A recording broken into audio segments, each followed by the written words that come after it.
Dorothy is a 13-year-old girl in Chanamukaka, rural Uganda. After finishing school for the day, she goes back home, walking for approximately an hour. She then helps to fetch water and collect firewood. After her chores, she tries to study under the dim light of a kerosene candle. Black soot is emitted from the kerosene candle, and because Dorothy puts the candle in the same place every night, the wall has turned black. What happens if she becomes too tired and falls asleep without blowing out the fire? There is no need to mention the potential danger of accidental fire posed by kerosene candles. These candles are the cheapest source of light in rural Uganda, or rural Africa at large, and 1 billion people, 1/7 of people living on Earth today, rely on these lighting sources at night. Many of them are students like Dorothy who need access to light in order to continue their study.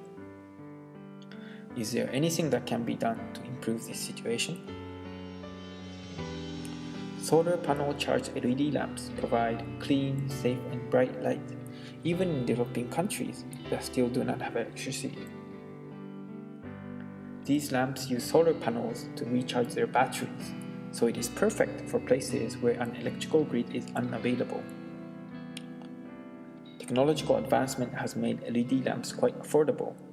The cheapest cost only about $10, which is equivalent to the amount the average household spends on kerosene in 6 months. Can solar lamps replace kerosene candles and improve health, education, and safety of non-electrified households?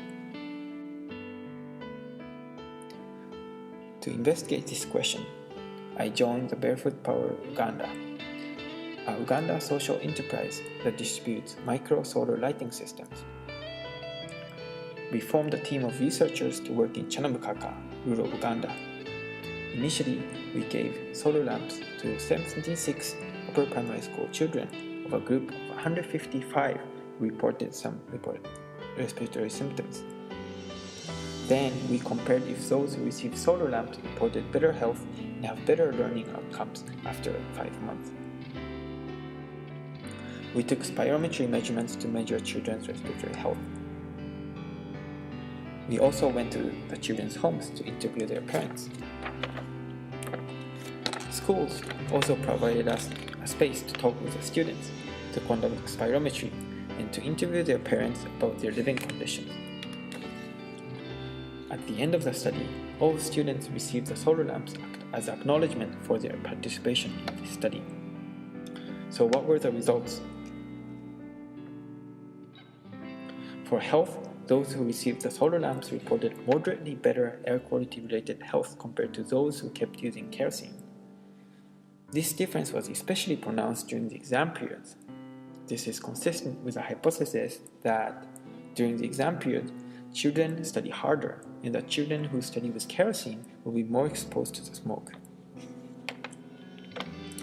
The results from the spirometry is not so clear. There was no statistically significant difference between kerosene and solar, although in general the solar lamp users showed some sign of improvement. However, spirometric measurements are known to be not so immediately responsive. The Uganda National Household Survey shows that kerosene candle users are 70% more likely to experience fire incidents and 80% more likely to have burn injuries compared to those who use solar. Indeed, solar lamps are certainly an improvement in terms of safety. As for educational benefit, however, we have an unexpected outcome. Students with solar lamps performed, on average, 5 points lower compared to those who kept using kerosene candles, both in math and English. What may be going on? One possible explanation is inappropriate recharge of the lamps, leading to flickering and shortage of lighting times. Like this photo, it was not so easy for villagers to learn how to recharge the lamps properly. They would have to put the panels on the ground or on the roof so that sun rays could hit perpendicularly. Furthermore, in our revisit 6 months after the study, it was found that only about 33% of students kept using solar, and over 60% went back to using kerosene. This was largely due to some parts of solar lamps, such as panels or buttons, breaking over time.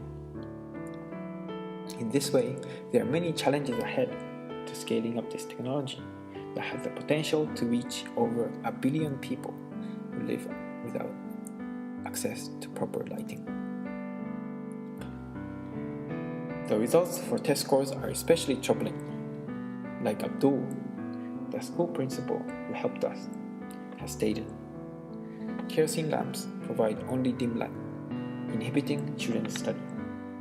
We would like to know if, introduced under better conditions, brighter light can improve children's learning.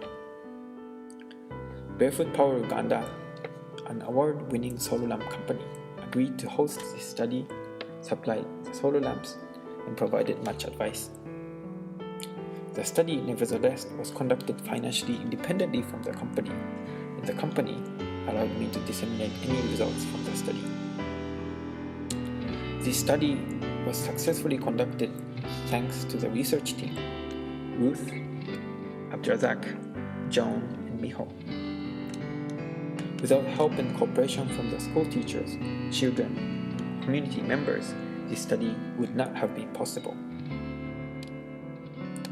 This study was funded by the Brown International Scholars Program, the Barbara Anton Internship Grant from Pembroke Center for Teaching and Research on Women, and the Center for Environmental Studies at Brown University. This study was supported by the Ministry of Education and Sports, as well as the Chanamukaka Sub-County Office. This study highlighted both the great potential for improving health and safety in developing countries, and also the need to be very careful about the usage conditions in the field. When I reported some disappointing results, Dirk, the director of the solar lamp company, assured me that the truth is never disturbing.